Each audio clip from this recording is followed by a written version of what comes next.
हे CIB aspirant, AVM का unit 28 काफ़ी बड़ा है। आप मैकमिलन बुक देखेंगे लगभग 30 से 40 पेजेस का है, लेकिन टेंशन मत लीजिए, अगले 10 मिनट में हम इस पूरी यूनिट को सिंपल बना देंगे।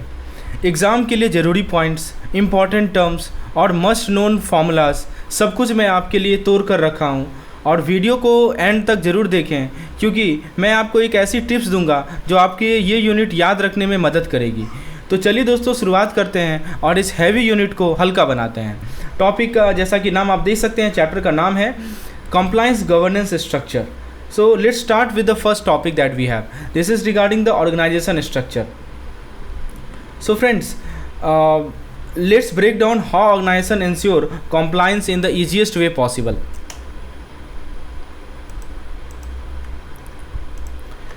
Organization structure: the board and the board of director and the audit committee are like supervisor.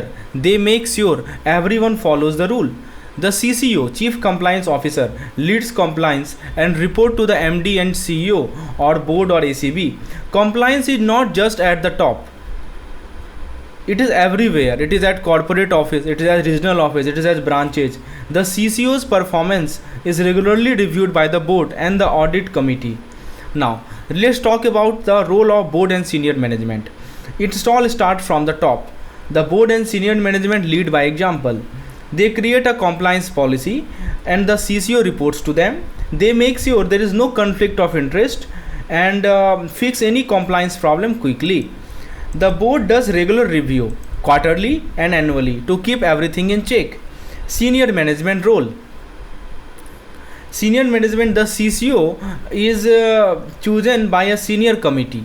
CCO is chosen by a senior committee, while the board having the final say. Before the CCO is appointed, they notify the RBI and certify that the CCO is fit and proper. They also make sure the board stay updated with all the regulatory changes and the standards. Now, next point we will discuss that let's talk about the key responsibility of compliance and how things work at the corporate level in simple terms. Let's talk about the key compliance responsibility: testing and reporting. Bank run tests to check if they are following all the rules and report all the results to the board, ACB, audit committee, MD and CEO. Sustaining compliance. Compliance is not just one time thing, it is a part of yearly review process. Plus, they ensure everything aligns with the RBI guideline. Risk management. Every year, the bank check for compliance risk and create a plan to handle them. Compliance structure at the corporate office. Departmental setup. The compliance department is based on central or head office. CCO role. CCO, that is Chief Compliance Officer, is a senior person like a general manager, making sure every compliance risk are managed and teams stay on track. Compliance basis. They follow rules from RBI, laws and internal policy. Risk assessment. This is done by looking at factors like past mistake, the nature of bank activities and how exposed they are to regulatory risk. Independence. The compliance team must focus on compliance, not audit, to avoid any conflict of interest. Coordination and staffing. Teamwork and staffing. The CCO work with all departments and is supported by experts in field like law, accounting, IT and business. And that's it. Compliance is all about making sure rules are followed and risks are managed effectively. Now, let's talk about how bank handle regulatory compliance and how compliance department work at the head office. So friends, see, regulatory compliance officer. Bank have separate compliance officer for different regulators like IRDA, SEBI, etc. And they work stay separate. Any concern raised by these regulators are reported to the RBI via Chief Compliance Officers. Right. So regulators means RDI, IRDA, SEBI, these are the regulators, and any concern they are reported to RBI via CCO. So CCO report all these concern to RBI. Now compliance department at head office. So the bank identify which business function must follow regulatory rules. For each product or process, they assess the compliance risk for each product and for each process. Right, they assess the compliance risk to ensure everything is on track. They make sure guidelines and quarterly compliance report are shared on time with the audit committee. Communication system. They also set a communication system to make sure that compliance information flow smoothly between branches and departments. Now let's talk about the each department get a specific compliance requirement and return to submit to authority. Breach circulation. If there is any compliance breach, it is reported to the department along with way to prevent it. CCO. The CCO also play a key role in monitoring new product or services for 6 months to manage any compliance risk. Remember this 6 month term very important. Let's talk about the coordination and compliance. Business operation and compliance team work closely together to keep everything aligned. A compliance checklist is given to auditor to verify branches. The compliance department review any inspection or audit finding related to the compliance, and that's wrap it up. Compliance is all about staying on the top of regulation and making sure that bank run smoothly. Now let's talk about some important responsibility of bank compliance team. So what are the important responsibility of bank compliance? As you can see, compliance testing, right? So let's dive into we break down some important responsibility of bank compliance team, what they do and why does it matter. First we have compliance testing, as you can see it here. See, this is when the bank check its branch to make sure they are following all the rules and guidelines set by the regulators. Think of it as a way to keep everyone in line. Then next we have RBS, that is risk based supervision, or RBS. The bank work closely with the RBI special team to assess risk in different areas. This help the bank stay safe and prepared. Then we have RBI coordination. Speaking of the RBI, the bank also need to respond to RBI queries and submit all necessary report quickly. This is what we call RBI coordination. Then we have cross-border business. For any international banking services, the bank has to make sure it follow all legal rules. This is known as cross-border compliance. Then we have reporting. Branches have to send report every month or quarter, and these are consolidated to give the bigger picture to the board.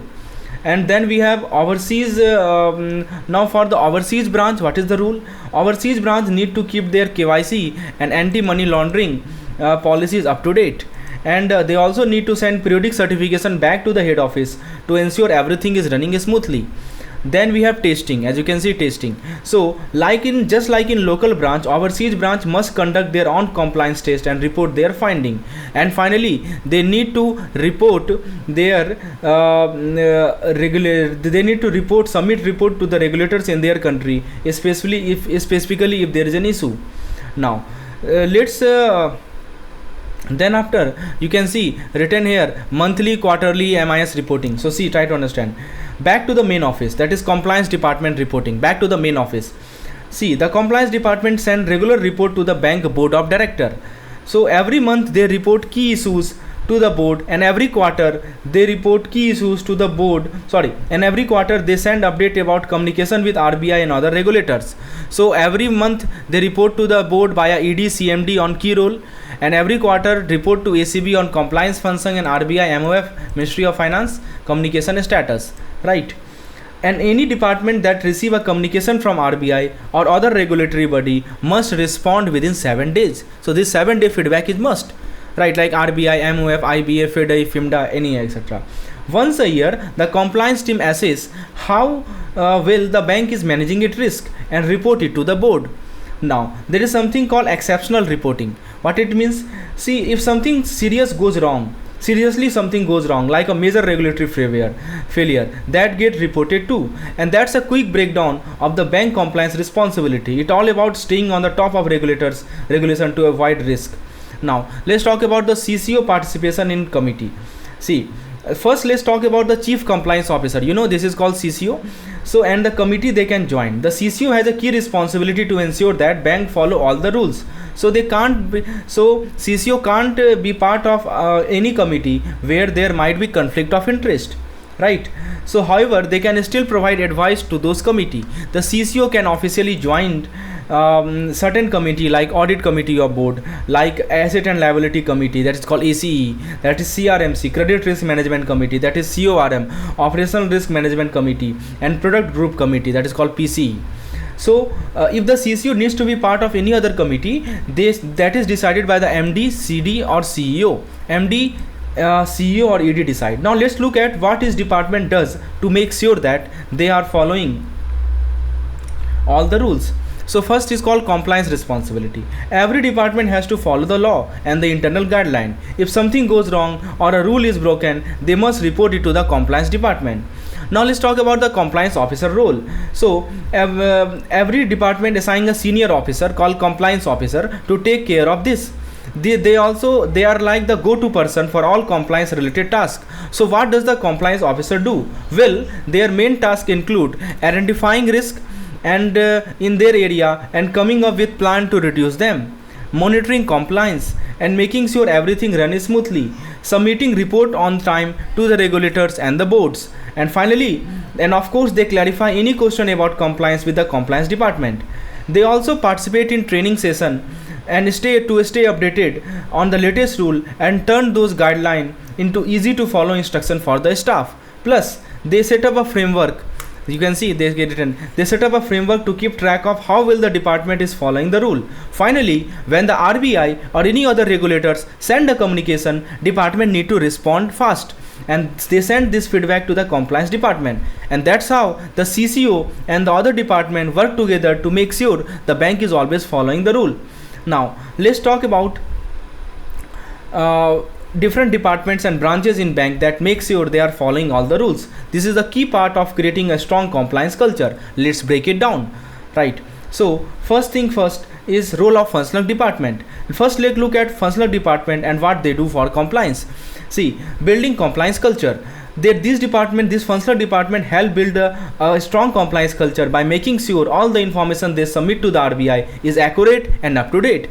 Next, we have these are responsible for monitoring compliance within their area and reporting any issues to the bank management, while the compliance department keeps an eye on things. Next, we have regulatory communication. When the bank get any communication from RBI or other regulatory body, the compliance department forward it to the right team for confirmation. Sorry friends. Then we have update rules and manuals. They also regulatory update rules, manuals and standards and make sure these new guidelines reach everyone in the bank. Then we have key compliance area, that is the strategic compliance area. So each department is responsible for managing important area like KYC, AML, BCSBI, FEMA. They also make sure that important circular are displayed in all branches. Compliance certificates. At the branch level, they submit quarterly compliance certificate to the compliance department to show everything in order. Now let's talk about what happened at the branch level. See, in each branch, the branch manager plays a key role as the compliance officer. They make sure their branch is following the rules while balancing business goal. Now we have field level compliance officer. At the zonal and regional level, field level compliance officer are appointed. They report directly to the chief compliance officer to make sure everything is running smoothly. Remember, the field level compliance officer report, they are designated at FGMO, zonal regional office, and they report to CCO. Now if something goes wrong, these officers report breaches to their head so that corrective action can be taken immediately. Now let's move up to the regional and zonal office. So you can see they make sure that the compliance function get RO, ZO, FGMO. So they make sure that all the branches under them follow the rules and regulation and submit quarterly report to the central office. Just like in branch, if there is a breach in compliance, they report and take corrective action. Also, the internal control coordination. The inspection department also plays a role by checking compliance during inspection at their regional level. Lastly, the zonal and regional offices provide support to the branch, helping them to stay compliant. And that's how the bank department branches work together to maintain compliance at all level. Now let's talk about how bank manage compliance at their overseas center. So each overseas branch had its own compliance department, which is led by a local compliance officer. They make sure that the branch follow all local rules and regulation. The compliance officer is supported by an officer from India or local staff, depending on host country regulation.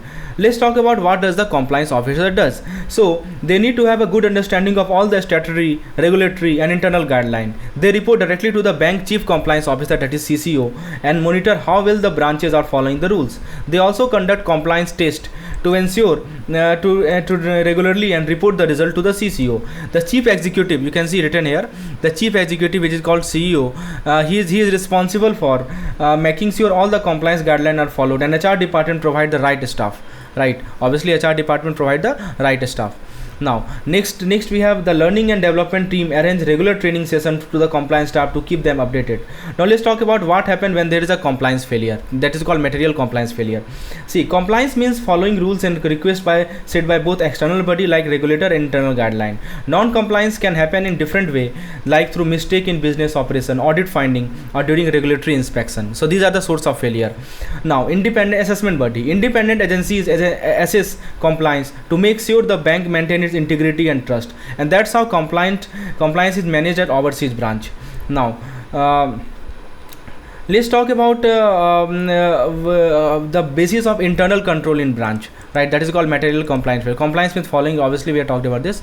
Now material, let's talk about this compliance testing. Internal control is all about, you can see, internal control is all about making sure a bank run efficiently, follow the rules, and reduces the risk. It helps keep the, you can see internal control, it helps keep the bank measure performance, make good decision, catches mistake or fraud before they become big problem. It is important that all staff understand the control and apply them consistently.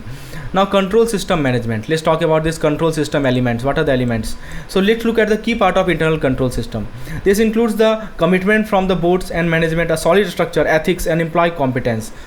Then we have risk assessment. So that the bank need to identify and analyze risk to put the right control in place. Risk assessment means figuring out what could go wrong both inside and outside the bank. Once those risks are known, control like performance review or asset protection are put in place. Control and procedures, you can see written here, control and procedures. So the bank also has to keep clear written procedure that all staff follow. These procedure along with accounting and information system makes your decision are based on timely and accurate information. Lastly, the bank need a strong control culture. So this means having a qualified staff, clear roles, and have accurate information flow, ongoing monitoring, and self-assessment help keep the system in check. Now let's talk about the essential part of banking, that is information system audit and compliance. First up, let's talk about information system. Bank need a strong control to ensure integrity, security, and privacy. It is also super important to have a tested backup failure in case the system fail. Next we have audit and record keeping, you can see. So the bank need an independent audit program that check everything on an annual basis and follow up on any issues. On the top of that, record keeping must follow proper accounting principle to reflect the bank true financial status. For physical asset, bank limit access, control cash, and ensure security with policies for tailor operation. Well-trained staff are crucial to keep thing running smoothly. And with India's banking becoming more digital, new regulatory challenges are emerging that bank need to stay on top of. Lastly, let's talk about compliance. It's more than just following the law. Bank need to go beyond legal requirement and create a culture of ethics and integrity. Right, so that's a quick overview of some of the important points of this chapter. Hopefully you enjoy the session. If you really think this video was useful to you, please hit the like button. If you want PDF of this, you can enroll in our ABM PDF plan, and for more detail you can WhatsApp me on this particular number. Thank you.